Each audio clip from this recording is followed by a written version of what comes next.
I can't stress it enough. If I was on my own, especially in my earlier years in brokerage, there's so many deals I wouldn't have done because something would have come my way and I'd say, I don't have experience in this. I don't know what this is. I'm not an expert in this yet. But because I was surrounded by great people, I was able to say, you know what?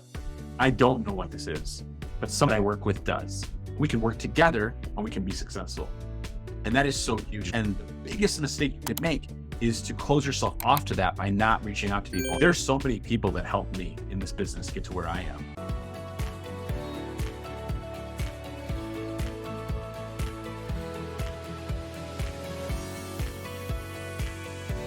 Hello, everyone, and welcome to the Journey to Multifamily Millions. I'm your host, founder, and CEO of Zana Investments, Tim Little. And on today's show, we have with us Dan Lewkowicz.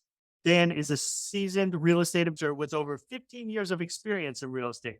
Starting his career house hacking, he quickly moved on to flip houses in and around Metro Detroit and eventually created a company called Renaissance Real Estate Ventures, which specialized in house flipping in the Detroit area. Now, Dan is focused on his role as Senior Director of Encore Real Estate Investment Services, where he specializes in net lease and multi-tenant retail properties. Dan, welcome to the show. Hey, thank you so much for having me. I really appreciate it. I'm definitely happy to be here. Yeah, it's great to have you on. And this is a little bit of a change from the usual guests that we have on the show as we focus on multifamily, but I have to acknowledge there are other things out there. So I think it's important for the audience to get that broad perspective. It's all about diversification when it comes to investing, and that's true within real estate as well. So I give everyone a high-level overview of your background, but on this show, we really like to get into the details of how you got started on your journey. So please take us back to the beginning and tell us how you got to where you are today. So I think the beginning was before my personal life, because if I look at my family, the history of my family, it's definitely a family of entrepreneurs. My dad was a business owner. He's a pharmacist. He owned his own pharmacies. My dad's dad, who I never met, owned his own trades company. And on my mom's side, my grandmother, who's still alive, was very entrepreneurial and was constantly buying homes, fixing them and selling them. We're talking 50, 60 years ago. So for me, the entrepreneurial spirit was always in my blood. It was always something I aspired to. I didn't really see myself working for a corporation long term. And as I went through my life and graduated from college, around that time, back in 2005, I helped to start a company with a few friends of mine called Disability Made Easy, which is a barrier-free home modification company, renovating homes and modifying homes to make them handicap accessible for people with terminal illness, disability, disease, etc. I was in charge of the sales and marketing, but I took a very keen fascination to the actual project management aspect of the business. And I'll never forget, there was a time that I was traveling with our project manager to a site to meet with a client and see what we could do for them. And we got there and I looked at the situation and I was like, this house is useless for what this guy needs. It's completely functionally obsolete. There's no way that anything can be done here. And then I watched him get out of the truck, take out his pen and his graph paper, and in about 45 seconds, sketch a whole new front elevation, some diagrams of the inside of the house that would make the house actually compatible with what this owner occupant needed. And I bookmarked that in my mind, this whole concept that you could take something that doesn't look like it's going to work, make some changes and add some significant value. In fact, as I'll talk about later, add value that exceeds that which you put into it. Fast forward a few years, it came time for me to buy my first home. And I was looking at some beautiful homes that were renovated and ready to go. And I was even negotiating a purchase agreement. And at the same time, someone had made me aware that there were some bank-owned properties a few streets away. Now, this was during the aftermath of the great financial crisis that we had. And there was a ton of outdated or distressed inventory on the market at significant discounts. So I actually ended up purchasing a house that was vacant, government or bank-owned, about half the cost of a comparable home a street or two away. And I ended up hiring out each individual trade and spending time at the job site so they could learn what they were doing. And in the end, just like I alluded to a minute ago, that which we put into the property and the price that we purchased it at was far less than the new value after renovating the property and bringing it up to modern standards. So now that initial memory was like really reignited in my mind, and I realized that there was opportunity. So I started buying homes, distressed properties from tax foreclosure sales mortgage foreclosure sales are straight from owners. And typically the only common thread was that the properties were in very bad condition. I would renovate them and resell them.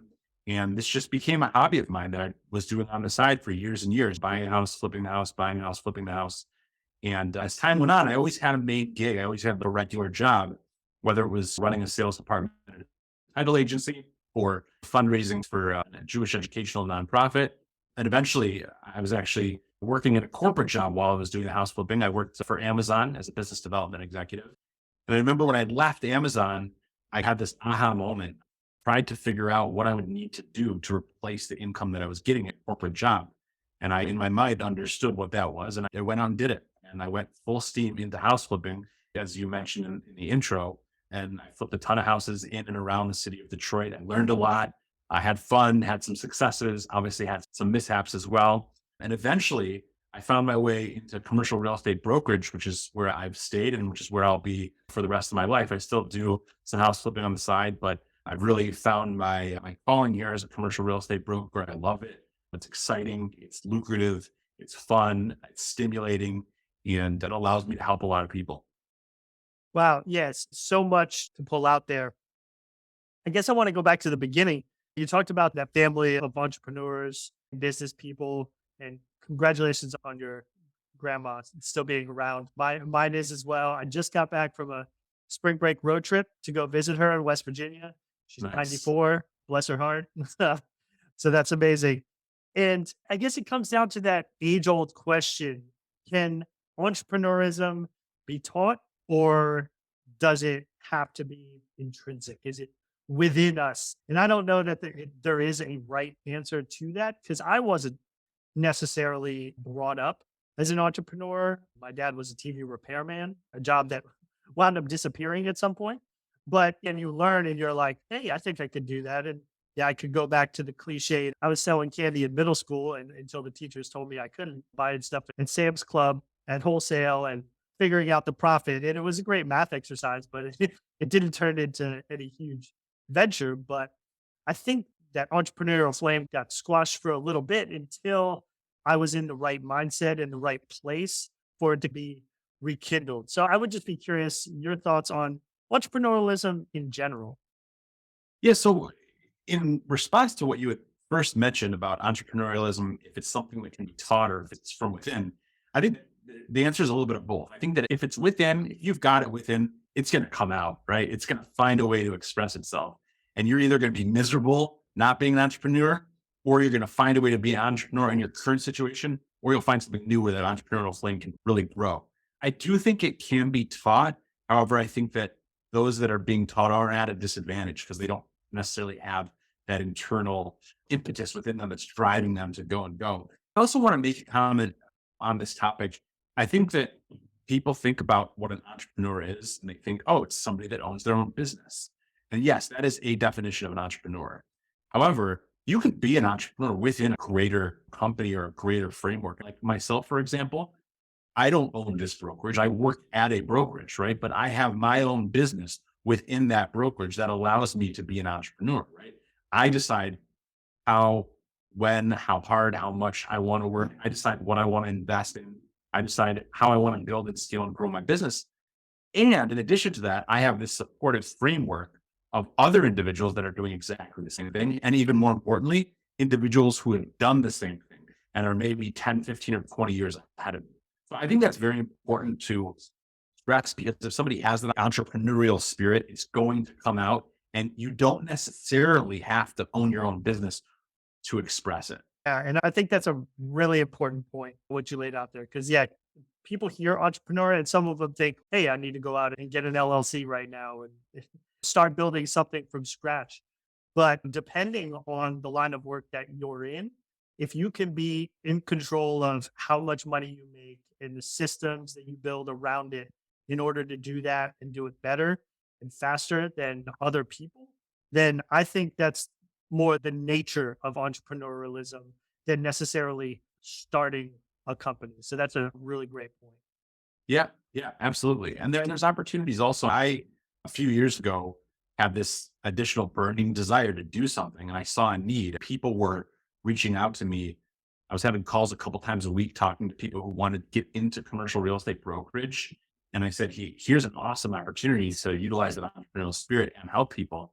I partnered with a friend of mine in Texas, and we actually created an educational training course called the CRE Pro course to help train people to become commercial real estate professionals. So I was able to do what I'm doing all day long, but also have this unique expression of that entrepreneurial spirit. And for me, that was like 100% not about the money. That was 100% about building something and giving back. So I think that's also important to recognize that people, if you're out there and you want to do something, it doesn't have to be 100% what you're doing. It can be a small side hustle. It can be a project, whatever it is. You can express that in so many different ways. Yeah. And I think the other piece that you mentioned that's important to key in on is the fact that you said you have that framework around you as a broker. You have that support system. And that does a couple of things, right? It educates you. You have resources at your disposal, but it mitigates risk, I think, to a large extent, as opposed to starting like your own business from scratch, like we talked about earlier. And this is something I emphasize for a lot of people on the multifamily side who have really solid W 2. They're making six figures. And then you have some people telling them, hey, burn the boats, go out there and just make it happen because that's the motivation you need. And I'm like, no, don't do that, because you're in a much better place if you have that income coming in and you can build the business without that risk and over you and your household.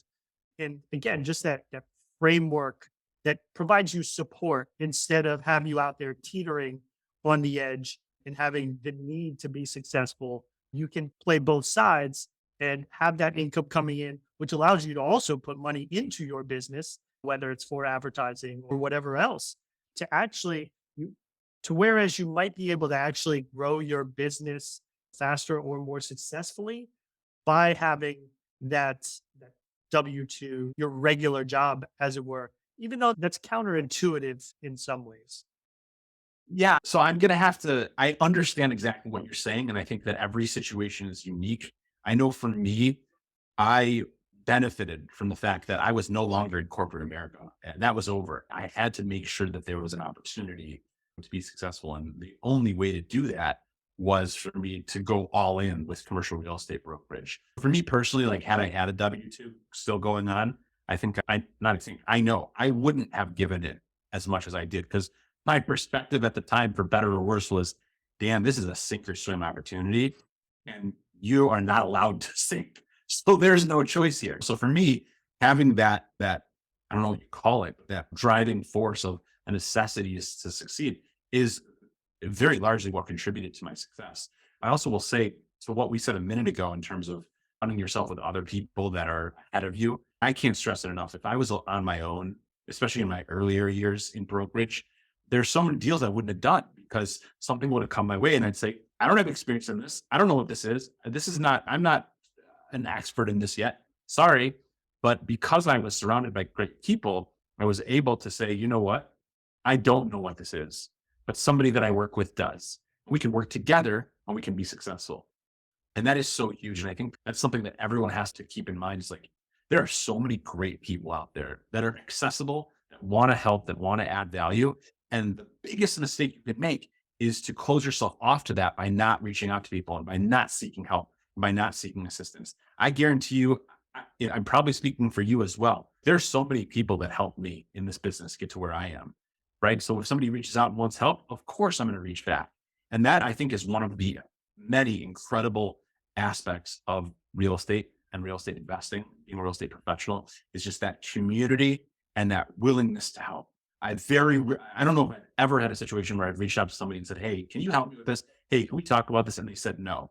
In fact, I think that people enjoy giving and enjoy helping and enjoy creating those connections. So definitely don't hesitate to do that. Yeah, no, and you're absolutely right. And I do 100% agree. And it surprises me a lot of the times based on my corporate experience where it was more competitive and everyone was Yes. trying to get up, whether it was on the shoulders of others or stepping on the backs of others. And I just don't see that as much for whatever reason within the commercial real estate circles. bizarre in a very good way Yeah. for me. And yeah, I've been pleasantly surprised by that. And but then at the same time, it makes you want to give back just as much, right? When people are so giving up their time, you can't waste people's time. Of course, you have to try to add value yourself, whether it's asking someone out to coffee or hopping on a webinar, whatever the case is. You need to try to add value, but at the same time, I've been surprised at how willing people are who are well above my level to to give me a minute and let me know their thoughts on things. And yeah, I absolutely agree on that one. Yeah. So I wanted to talk a little bit. It sounded like you were pretty knee deep in the flipping for a while. And so talk to me about that transition when you decided to go more towards the brokerage route and what some of the reasons for that were. So it goes back. So when I was working at Amazon, I had some interaction with commercial real estate brokerage, a boutique firm, and I liked what I was hearing. It was interesting to me.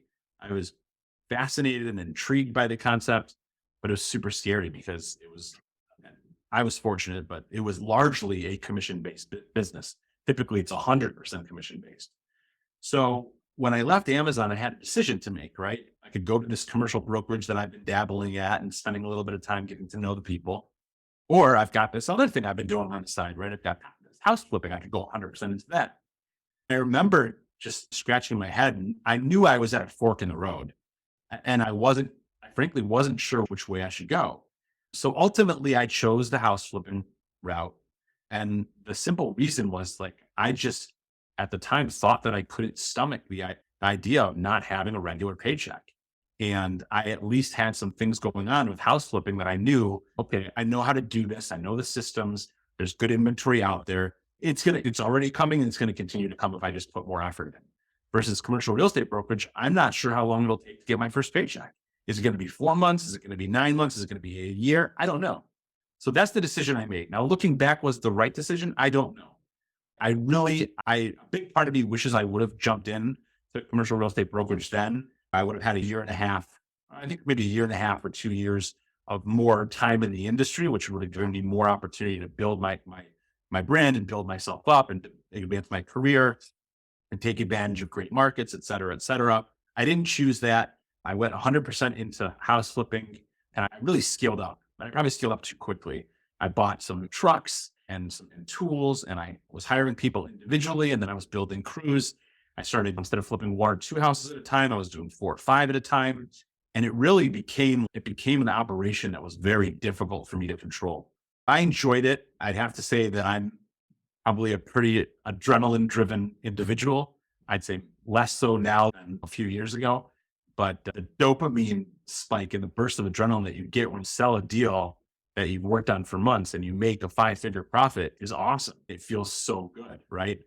Now I can tell you that there's one house in particular I can think of that was in a very rough neighborhood and we worked on it for a long time. It continuously was getting broken into. I later found out that I bought this house from Chase Bank, pennies on the dollar, but I later found out that this house was actually the drug house for the neighborhood prior to it being taken back by the bank. And the neighborhood didn't like that somebody was using it for other purposes. So we were getting broken into on a regular basis. And I remember looking at my numbers and I was already in contact with a realtor at that time because I believe in hiring specialists. So I never sold my own properties. I always hired a realtor, even though I have a real estate license. So I knew what this property was going to sell for. And I knew what we were into it for. And the first number was definitely lower than the second number. So there's nothing worse than having to continuously put money into a property and keep renovating it, knowing that every dollar you're putting in is going to be $1 loss, but you have to do it in order to get it on the market and sold. So again, contrast that with a 5-figure payoff, boom, everything's great. And then that really down moment of, oh, how am I going to keep doing this day in and day out? And then in addition, just the physicality of it, having to run around and manage people and buy extra things. And if something doesn't work, you have to figure out how to fix it. It becomes a lot. And I think the breaking point for me was actually a different property, also in Detroit. This one we did very well on, but it was towards the end of the process. And at that time, with the houses in Detroit that I was buying and renovating, the situation was so bad that we actually would place armed security at the property 24/7 in the last 10 days before closing. So I remember, I'll never forget this. I got a call at 10 or 11 at night from the police that my house actually wasn't from the police. I believe it was from security at first. And they told me that there was like literally an active break-in. So there's somebody there right now breaking into the house. And I got a call from the police saying that they were at the property and that I should come to the property. And I remember going in and kissing my kids goodnight. They were sleeping, and I got my stuff together and got in the car and drove down to this property, armed and ready. And I just thought, what the hell am I doing? This is so not worth it. I've got 4 kids at home. At the time I had 4. I got 4 kids at home, and their father is leaving the house at 11 o'clock at night to go check on a property that just got broken into. And I think for me, that was like the real awakening moment where I said, is what I'm doing worth what I'm getting? And is the risk that I'm taking worth the reward? And for me, the answer was no. And that's what really drove me into just saying, I have those 2 options. I couldn't have made this decision a few years ago. I didn't. It's still there. Let's investigate it. It's a lot safer. It's a lot less risk. It's a lot less physical work. And the payoff could be huge. And when I got into the industry and I started, as I was saying, I think before, I didn't have a choice to fail. I had a family to feed and I had to make it work. So I put everything that I had into commercial real estate brokerage. In fact, at one point I had a rental property and I remember I sold it and I earmarked like 10% of the money for my budget for marketing that year because I was burning the boats. Like I needed to be 100% in. And I'll never forget when I got those first few commission checks, I looked at them and I was like, dude, this is better than house flipping. Like every deal I'm doing, I'm making more and they're coming in succession and I don't have to wear a bulletproof vest. And so for me, that was the beginning, and there's been no looking back ever since. Yeah. And all that makes a lot of sense. So I guess I would ask, when you got so heavy into flipping, went all in there, were you still working at Amazon at that time? Did you have that gig still? No, I did not. I was flipping on the side while I was at Amazon and pretty much every previous job for a decade prior. But when I went in like full-time flipping in residential properties, that's when I had already left Amazon. Okay.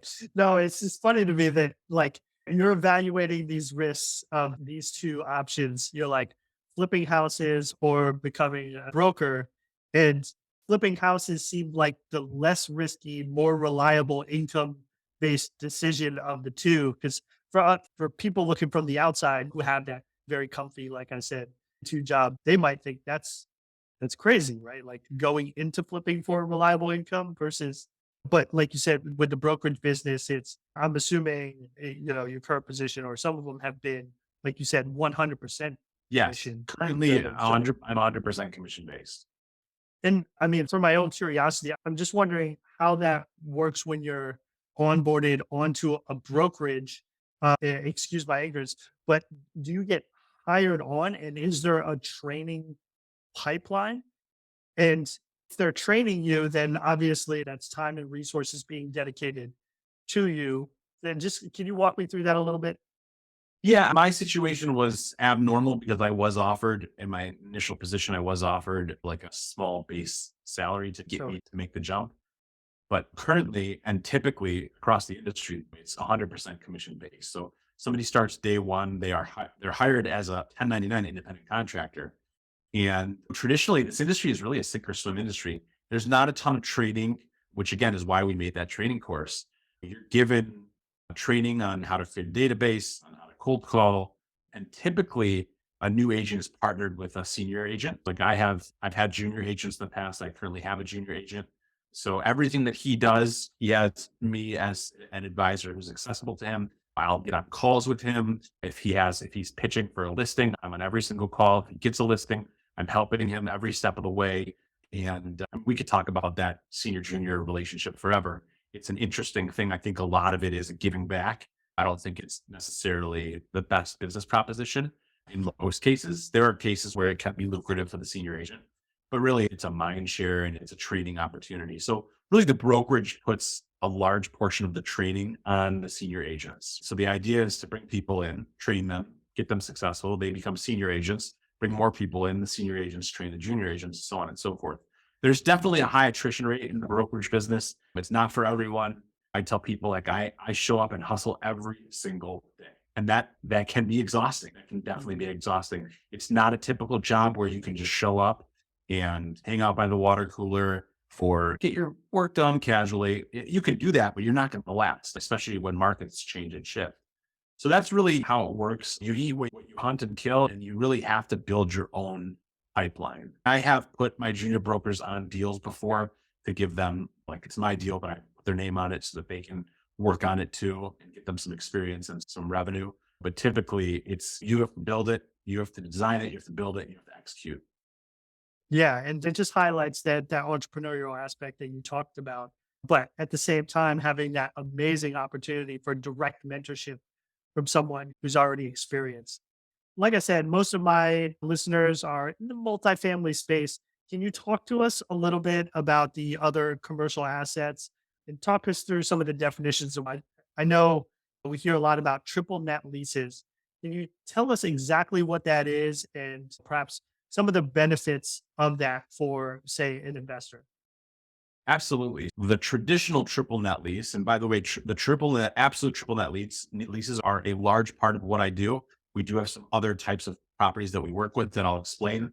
But in general, the gold standard is the absolute triple net lease. So we can just start with the name. So the reason that it's called an absolute triple net lease is that the rent that is paid to the landlord is net to the landlord. Okay. So let's compare this to something like multifamily. Let's say you've got a multifamily deal that is bringing, in terms of the gross income, it's bringing in $250,000. So if you add up all the rent and parking fees and whatever that generates revenue, you get $250,000. Okay.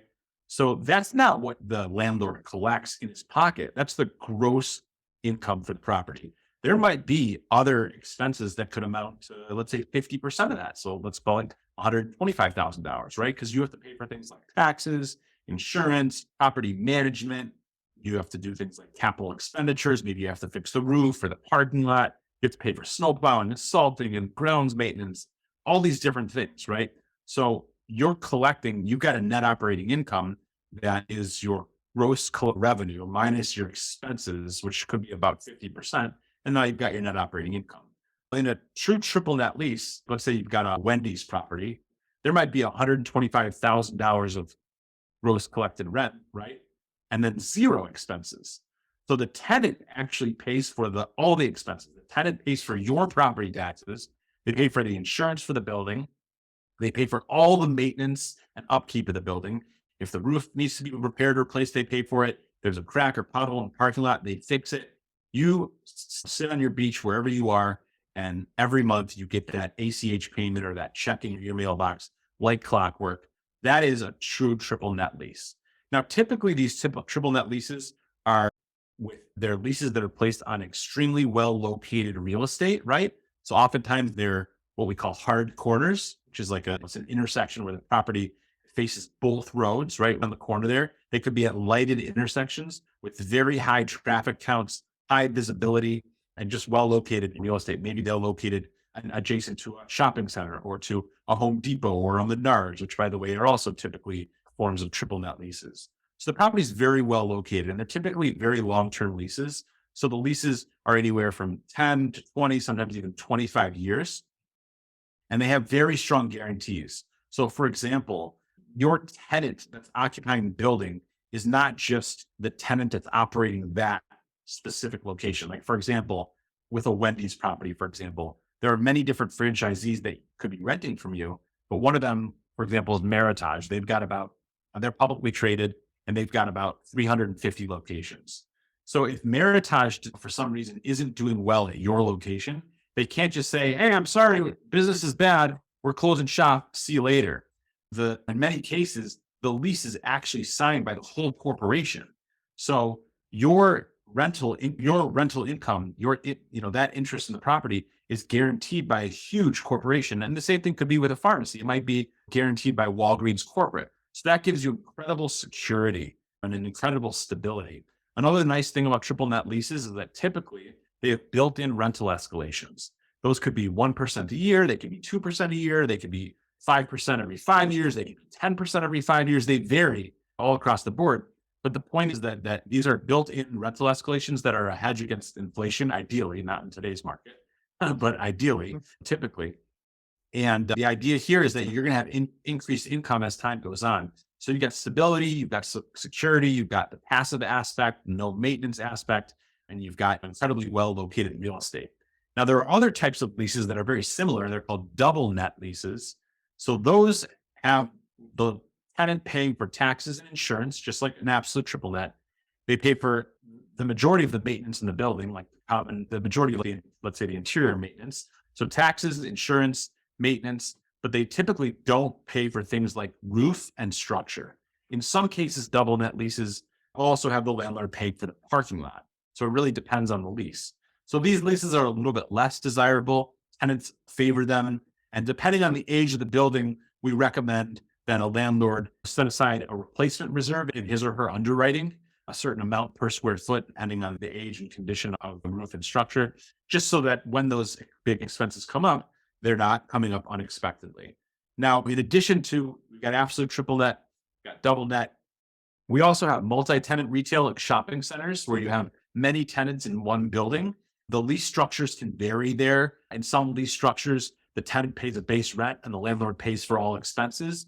I prefer a lease structure that has reimbursements for what's called CAM, common area maintenance, of the facility, as well as taxes and insurance. I like a multi-tenant retail strip center that has essentially as little of the expenses on the landlord as possible, right? So I like it like in that multifamily example, let's say that you're collecting $250,000 of rent, right? And the expenses are $150,000. I like to see the tenant reimbursements as close to $150,000 or $125,000, I should say, it was half in our example, as possible, so that there's as little leakage as possible. And the landlord essentially has a property where he knows what his receivables are going to be in terms of his income from the property. So those are really like the three general types of net lease. Obviously, within each type, there's many different subtypes. You might have within net lease space, the double or triple net lease space, you might have discount retailers like dollar stores, which are typically double net. You might have automotive parts stores, which can be double net or absolute triple net. You have quick service restaurant, like I mentioned before with the Wendy's, those are always absolute triple net. And then obviously within the double net space, you have some assets that can be double net or triple net depending on the lease.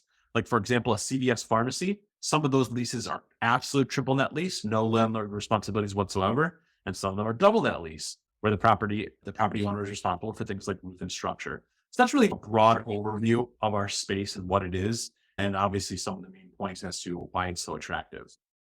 Yeah. And to me, it sounds like the highlights are one, the low maintenance, the lack of responsibility on the part of the owner, which is a nice change, certainly if you were in the more residential side of things. The other being the consistency. If you're talking 10, 20 years, that's a long time that you don't have to worry about moving out of that asset into to something else. And then just safety and security in terms of, I imagine the returns are pretty consistent. You talked about the rent increases being built into a lot of these. And while it may not be as high as the returns on some assets, again, you're making that trade off for lower risk and the consistency that you're getting. Is that a pretty accurate assessment? Yeah, absolutely. The cool thing is that because multifamily cap rates have compressed so much, in many cases, net lease deals have higher returns, which to me is, I'm looking at multifamily, that's much higher level of risk and of active ownership and of like potential changes in income versus net lease, zero change in income. In fact, there's obviously rental increases in many cases and completely hands off. And in many cases, the cap rates are higher. Yeah, typically the returns are low, really low relative to something like house flipping, which is to me the epitome of active investment. But for what you have to do, I think the returns are overly generous. Okay, no, that makes sense. And so I guess the other thing I was going to ask when it comes to that, who is your target buyer? I think I've seen some examples where like a 1031 exchange might make sense for some of these deals. Can you talk about whether that's true and Oh, who yeah. else might be your target client, for example?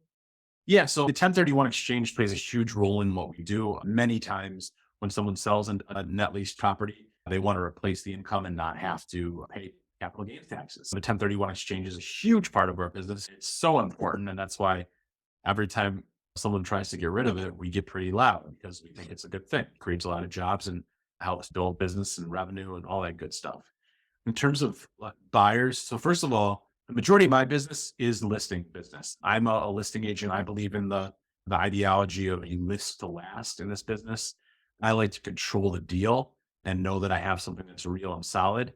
Now, oftentimes when I'm listing property, I represent the buyer as well, right? But again, now I still have control. I don't do as much buy side representation, just strictly buy side. I am getting a little bit more into it. But in terms of who the buyers are, there's all different types, right? They're a high net worth individual that owns dozens or maybe even hundreds of net lease assets. They could be a smaller mom and pop that owns one or two. I had a call today, actually overseas, with a group that they are buying net lease properties and they're either putting them into a fund and having people invest in the fund or directly bringing buyers who want to invest in US net lease property. I've sold to real estate investment trusts before, so large conglomerates that are publicly traded. We have small partnerships can be a buyer. People, syndicators can come in and pool capital and buy net lease properties. So really all different types of individuals, typically pretty sophisticated, unless it's their first or second deal, just because these are higher priced assets. Like we're not talking a $250,000 home. We're talking at minimum of the minimum $750,000, but more common would be $1 million, $1.5 million plus in terms of the entrance where you really start seeing a lot more net lease product available. So all different types of buyers really all over the world. And that's what keeps it fun, is that gets to meet, talk to, interact with all different types of people who are doing different things. And it really keeps it interesting. Now you mentioned syndicators. Is this something like a model where syndicators could get a deal like this and still provide the return to investors that investors expect? Because I know with syndications just don't work for all asset types, and I haven't heard of someone using it for this. So I'm curious to hear your thoughts. Yeah, absolutely. So I recently sold some shopping centers to individuals who had put together funds and they are buying either a value add shopping center or a shopping center maybe that has below market rents, which is another form of value add, and then finding a way to run the asset in a way that it provides the requisite returns to make a syndication work. So that's definitely a common way to do that on. People also syndicate single tenant deals. I think part of what you're alluding to is the necessity for some sort of value add, right? Buying a multifamily property that has rent at 70% of market, over 2 years, increase rents to 95% of market, sell or refinance, give a return to your investors, right? So if you have an absolute triple net lease that's locked in for 20 years, there's really no value add, right? The rent will go up according to the rent bumps that are predetermined in the lease, but there's no value add in terms of what we're referring to. But again, with multi-tenant, you have the value add opportunity with filling vacancy and with increasing rents. And then there are other forms of value add. We can get a little technical here. So say, for example, you buy Walgreens pharmacy that has 2 years left on a lease. And you know that Walgreens is doing really well there. Maybe you even have access to their sales reports. Maybe you even have an inside connection that's telling you that Walgreens is going to stay and extend their lease, right? So because it's a short-term lease, maybe you're buying it, and these are relative numbers. Let's say 2 years left on the lease, you're buying it at a 9 cap, let's say, okay? Now, maybe Walgreens behind the scenes is willing to enter into some form of negotiation where they'll agree to a new 10-year lease in exchange for a small reduction of rent, right? So if you reduce the rent, you might think that's foolish, right? Because reducing rent is going to reduce income. The property is probably going to be worth less. Because you have a new 10-year lease, it's actually going to be worth significantly more, because now with the 10-year lease, maybe that property will trade at, I don't know, a 6 cap, right? So that spread there is your built-in value play.